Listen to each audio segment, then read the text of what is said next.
Cinema మొదలైన తీరు చూస్తే ఇది కూడా సాధారణమైన క్రైమ్ థ్రిల్లర్ లాగే ఉంటుంది. టైటిల్ కార్డ్ పడకముందే రమ్య హత్య ఎపిసోడ్తో దర్శకుడు కథలోని సీరియస్నెస్ను మనకు అర్థమయ్యేలా చేస్తాడు.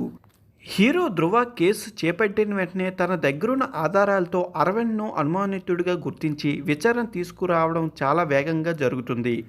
అయితే అక్కడి నుంచే కథలో ఒక కొత్త కోణం బయటపడుతుంది. ఇది రెగ్యులర్ క్రైమ్ థ్రిల్లర్ పరిధిలో సాగే కథ కాదని అప్పుడు అర్థమవుతుంది. విచారణ క్రమంలో అరవింద్ పాత్రలోని అసాధారణ శక్తి సామర్థ్యాల గురించి హీరోకు అర్థం కావడం, ఆ తర్వాత అరవింద్ తన గతాన్ని వివరించడం కథను మరింత ఆసక్తిగా మారుస్తాయి. ఈ క్రమంలో బయటపడే కొన్ని అంశాలు అప్పటిదాకా జరిగిన హత్యలతో అరవింద్కు సంబంధం ఉన్నట్లు అనిపించిన ఇంటర్వెల్కు వచ్చేసరికి దీనిపై హీరోకు ప్రేక్షకులకు ఒక స్పష్టత వస్తుంది. ఇది సెకండ్ హాఫ్పై ఆసక్తిని మరింత పెంచుతుంది. విరామం తర్వాత థ్రిల్లర్కు తగ్గట్లుగానే సెకండ్ హాఫ్ కూడా ఎంతో ఉత్కారంగా మొదలవుతుంది. హీరో ఇన్వెస్టిగేషన్ ప్రాసెస్ వేగం పుంజుకున్నప్పటి నుంచి కథ మరింత పట్టు బిగుస్తుంది.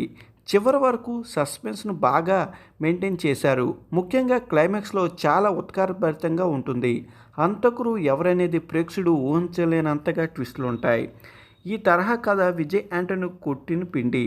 పోలీస్ ఆఫీసర్ పాత్ర తగ్గట్లుగా సీరియస్గా ఇంట్రెస్ట్ లుక్తో అద్భుతంగా నటించారు. ఆయన నటన సినిమాకు ప్రధాన బలం. ఈ సినిమాలో అజయ్ తీసిన పాత్ర కథకు కొత్తదనాన్ని తీసుకొచ్చింది.